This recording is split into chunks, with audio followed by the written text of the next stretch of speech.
নাথের সর্দি হলো কলকাতাতে গিয়ে, আচ্ছা করে জোলাপ নিল নরসিনাকে দিয়ে। ডাক্তার এসে বলল কেসে বড়ই কঠিন ব্যামো, এসব কি সুচিকিৎসা? আরে আরে রামো, আমার হাতে পড়লে পরে এক্সরে করে দেখি রোগটা কেমন, কঠিন কিনা, আসল কিংবা মেকি।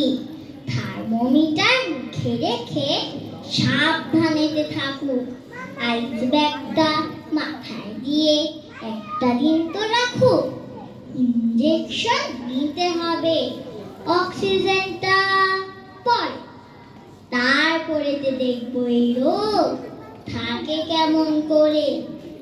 পল্লীগ্রামের বদ্রীনাথ অবাক হলো ভারী, সর্দি হলেই এমন তর।